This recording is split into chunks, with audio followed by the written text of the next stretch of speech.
నమస్తే, welcome to Telangana realtors association channel. ప్రస్తుతం మనతో Telangana realtors association state secretary అన్నం వీరప్రసాద్ గారు ఉన్నారు. ఆయనతో మాట్లాడి రియల్ ఎస్టేట్లో ఎలాంటి ఇబ్బందులు ఉన్నాయి, ఆయన రియల్ ఎస్టేట్ చేయడం వల్ల ఎలాంటి ఉపయోగాలు ఉన్నాయి, కొన్ని విషయాలు మనం తెలుసుకుందాం సార్తో. నమస్తే సార్. నమస్తే అండి. Telangana realtors association YouTube channel ప్రేక్షకులందరికీ కూడా నమస్కారం. సార్, ప్రస్తుతం రియల్ ఎస్టేట్ వ్యాపారం చేసే వాళ్ళకి ఇబ్బందులు ఏమైనా ఉన్నాయా, లేకపోతే బాగుందా రియల్ ఎస్టేట్ వ్యాపారం? ప్రస్తుతం ఉన్న పరిస్థితుల్లో ఉన్న వాటిలో మంచి బిజినెస్ ఏదైనా ఉందంటే అది రియల్ ఎస్టేట్ వ్యాపారమే. ఎందుకంటే ఇవాళ మనం ఇన్వెస్ట్మెంట్ పెట్టి ఏదైనా బిజినెస్ పెట్టినా కూడా వస్తుందో లేదో, నడుస్తుందో లేదని గ్యారంటీ లేదు. రియల్ ఎస్టేట్ ఏంటంటే డబ్బులు ఉన్న వారికి వేరే ఆల్టర్నేట్ లేదు, కంపల్సరీ వాళ్ళు రియల్ ఎస్టేట్లో ఇన్వెస్ట్ చేయాల్సిందే. ఓకే, రియల్ ఎస్టేట్లో ఇన్వెస్ట్ చేసే వాళ్ళు ఏ ఏ రంగాల నుంచి ఎక్కువగా వస్తున్నారు? అయితే రియల్ ఎస్టేట్లో ముఖ్యంగా high income group peoples, retired వాళ్ళు, ఎన్ఆర్ఐస్, సాఫ్ట్వేర్ వాళ్ళు, ల్యాండ్ అమ్మితే డబ్బులు వచ్చిన వాళ్ళు, చిట్స్ వాడుకున్న వాళ్ళు, 1 lakh అండ్ ఎబో ఇన్కమ్ ఉన్న వాళ్ళు ఎక్కువ ఇన్వెస్ట్ చేస్తున్నారు. 50,000 అండ్ ఇన్కమ్ ఉన్నవాళ్ళు, ఫర్ ఎగ్జాంపుల్ కొన్ని కుటుంబాలలో 4 నుంచి 5 లక్షల ఇన్కమ్ ఉంది, వాళ్ళు ఎవ్రీ 3 monthsకో ప్లాట్ తీసుకుంటారు. కొన్ని కుటుంబాలలో 6 నెలలకో ప్లాట్ తీసుకుంటారు. కొంతమంది ఎన్ఆర్ఐస్ ఉన్నారు, ఇయర్లీ ₹1,00,00,000 ఇన్వెస్ట్ చేసే వాళ్ళు కూడా ఉన్నారు. ఇట్లా ఈ రంగాల నుంచి ఎక్కువ వస్తుంది బిజినెస్. ఎక్కువ హై ఇన్కమ్ ఉన్న వాళ్ళేమో ఎక్కువ ఇన్వెస్ట్ చేయడానికి అవకాశం ఉంది. లో ఇన్కమ్ 50,000 లోపు ఇన్కమ్ ఉన్న వాళ్ళు 2 yearsకి ఒక ప్లాటు, 3 yearsకి ఒక ప్లాటు, ఆ విధంగా తీసుకునే అవకాశం ఉంది. ఓకే, రియల్ ఎస్టేట్లో ఎక్కడ ఇన్వెస్ట్ చేయాలి? రియల్ ఎస్టేట్లో కామన్గా మంచి ఇన్వెస్ట్మెంట్ అనేది తక్కువ డబ్బులకు ఎక్కువ ల్యాండ్ కొనాలనేదే మంచి ఇన్వెస్ట్మెంట్. ఎక్కడైతే వాటర్ లేవో, ఎక్కడైతే రోడ్ లేవో, ఎక్కడైతే కరెంట్ లేదో, సిటీకి కొంచెం దూరమైనా సరే అలాంటి ప్లేసుల్లో తక్కువ డబ్బులకి ఎక్కువ ల్యాండ్ వస్తుంది. మీరు తక్కువ రేట్లో తీసుకున్నది తక్కువ టైంలో ఎక్కువ రిటర్న్స్ రావడానికి అవకాశం ఉంది. ఓకే, రియల్ ఎస్టేట్లో ఇన్వెస్ట్ చేసేటప్పుడు తీసుకోవాల్సిన జాగ్రత్తలు చాలామందికి తెలియక మోసపోతూ ఉంటారు, వాళ్ళకి అర్థం కాదు కదా, సో అలాంటి వాళ్ళకి మీరు ఏం జాగ్రత్తలు చెప్తారు? రియల్ ఎస్టేట్లో ఇన్వెస్ట్ చేయాలంటే ఇప్పుడు 2020 తర్వాత కంప్లీట్గా డిటిసిపి అండ్ రేరా అప్రూవ్డ్ ఉన్న వాటి తీసుకోవడం వల్ల మనకు లోన్స్ రావడానికి అవకాశం ఉంటుంది. డిటిసిపి రేరా అప్రూవ్డ్ అంటే మనం హ్యాపీగా కళ్ళు మూసుకొని ఇన్వెస్ట్ చేయొచ్చు. ఆ డిటిసిపి అండ్ రేరా ఉన్నాయంటే మన ఎటువంటి టెన్షన్ ఉండదు. ఇంకా అట్లాంటివి మనం సెలెక్ట్ చేసి తీసుకున్నాం అనుకోండి, భవిష్యత్తులో కూడా ఎటువంటి ఇబ్బంది రాదు. ఓకే, గతంలో ఎక్కడ ఇన్వెస్ట్ చేస్తే మంచి రిటర్న్స్ వచ్చినాయి? గతంలో మంచి డెవలప్మెంట్ ఉన్న చోట, మంచి ఈ కంపెనీ డెవలప్ చేయగలదు అని నమ్మిన చోట మంచి రిటర్న్స్ వచ్చాయి. సాధ్యమైనంత వరకు రియల్ ఎస్టేట్లో ఎక్కువ రిటర్న్స్ ఎవరికి వచ్చాయంటే తక్కువ డబ్బులకి ఎక్కువ ల్యాండ్ ఎవరైతే తీసుకుంటారో, బిలో 10,000 లోపు 5,000 6,000 గజం స్టార్టింగ్ బేసిక్ రేట్ ఏదైతే ఉందో అక్కడ ఇన్వెస్ట్ చేయాలి. వాళ్ళకి ఎక్కువ రిటర్న్స్ రావడానికి అవకాశం ఉంది. ఎగ్జాంపుల్ ఇప్పుడు 6,000ది 12,000 అవుతుంది, 12,000ది 24,000 కావడానికి సమయం పడుతుంది, 24,000ది 48,000 కావడానికి ఇంకా సమయం పడుతుంది. ఈ 6,000ది మాత్రం 12,000 కావడానికి తక్కువ టైంలో పెరుగుతుంది. ఓకే, ఇప్పుడు చాలామందికి రియల్ ఎస్టేట్ వ్యాపారం చేస్తే బాగుంటుంది అట్లా అనుకుంటారు కదా, కానీ అందరూ రాలేరు. అండ్ ఎలాంటి వాళ్ళు రియల్ ఎస్టేట్ వ్యాపారంలోకి వస్తే రాణించగలుగుతారు? రియల్ ఎస్టేట్కి ఎటువంటి నిబంధన లేదండి, ఎటువంటి అనుభవం అర్హత అవసరం లేదు. ఎవరైతే సమయం కేటాయిస్తారో, ఎవరైతే కష్టపడతారో వాళ్ళందరూ కూడా రియల్ ఎస్టేట్లో రాణించవచ్చు. ఎటువంటి నిబంధన లేదు. ఏలుముద్ర దేశాలు కూడా కోట్లు సంపాదించే బిజినెస్ ఏదైనా ఉంది అంటే అది రియల్ ఎస్టేట్ మాత్రమే. ఎటువంటి అనుభవం అర్హత అవసరం లేదు. కేవలం వాళ్ళు సమయం కేటాయించి చాకచక్యంగా పనిచేసుకుంటే చాలు, ఆటోమేటిక్గా రియల్ ఎస్టేట్లో ఎవరైనా రాణించవచ్చు. మా దగ్గర స్టూడెంట్లు సక్సెస్ అయిన వాళ్ళు ఉన్నారు, హౌస్ వైఫ్స్, రిటైర్డ్ అయిన వాళ్ళు, వీళ్ళు వాళ్ళని కాదు, చిరుద్యోగులు, చిరు వ్యాపారులు, అన్ని రంగాల్లో కూడా రియల్ ఎస్టేట్లో సక్సెస్ అయ్యారు. సమయం కేటాయించి కష్టపడే గుణం ఉన్న వాళ్ళు ఎవరైనా రియల్ ఎస్టేట్లో సక్సెస్ కావడానికి 100% అవకాశం ఉంది. ఓకే, రియల్ ఎస్టేట్ రంగంలో ఉపాధి అవకాశాలు ఎలా ఉన్నాయి?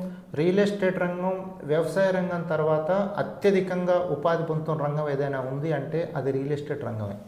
ఎందుకంటే రియల్ ఎస్టేట్ రంగంలో చదువుకున్న వాళ్ళు, చదువు రాని వాళ్ళు, నిరుద్యోగులు, చిరుద్యోగులు, చిరు వ్యాపారులు ఎవరైనా సరే ఈ రంగంలో అందరినీ ఆదరిస్తుంది. ఈ రంగం ఎవరైనా చేసుకోవచ్చు. వాళ్ళు పార్ట్ టైమా, ఫుల్ టైమా, వాళ్ళ ఛాయిస్.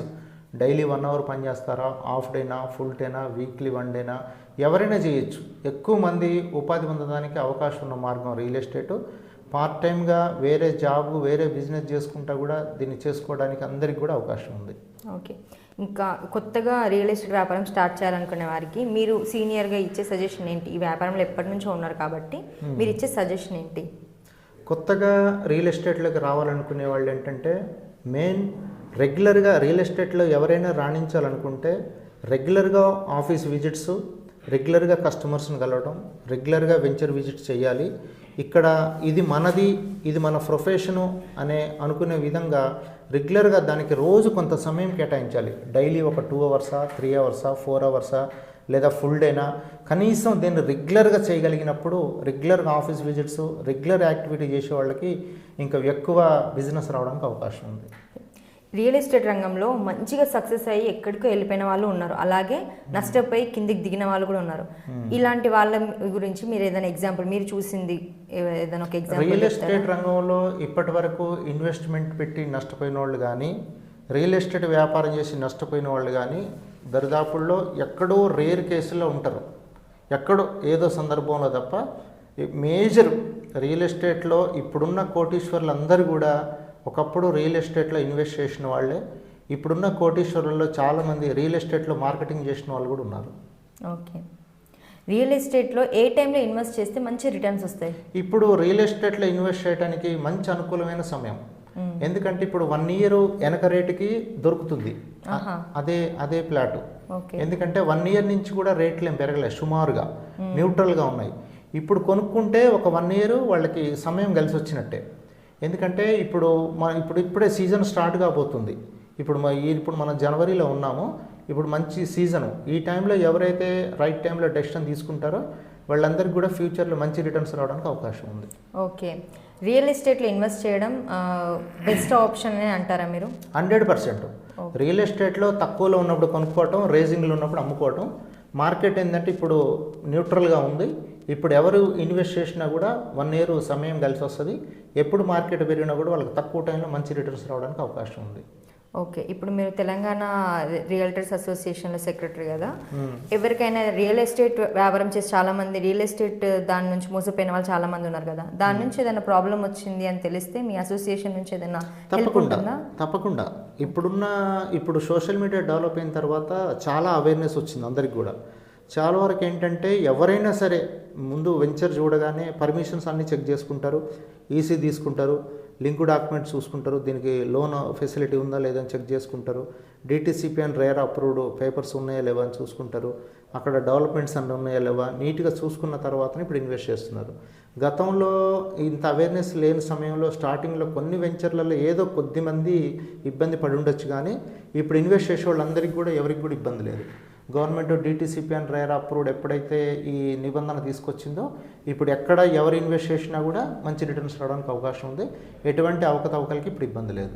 ఓకే, గత ప్రభుత్వంకి ఇప్పుడు వచ్చిన ప్రభుత్వం వల్ల ఏదైనా అప్ అండ్ డౌన్స్ వచ్చినాయా?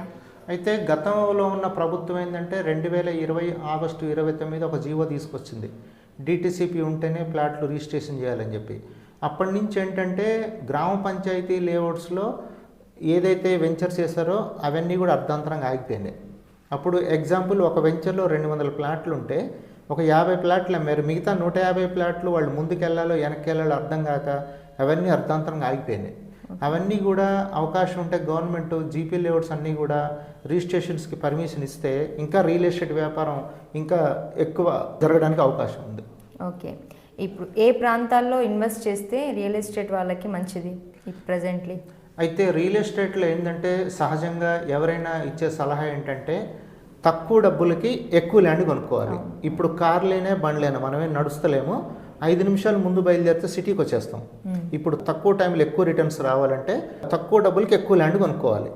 ఇప్పుడు బేసిక్ ప్రైస్ ఏదైతే ఉందో స్టార్టింగ్ ప్రైస్ కొంచెం దూరం అయినా సరే సిటీలో 100 గజాలు కొనుక్కునే బదులు అవుట్స్కట్స్కి వెళ్ళి 200 గజాలు, ఇంకా కొంచెం దూరం వెళ్ళి 200 బదులు 400 గజాలు కొనుక్కోవటం.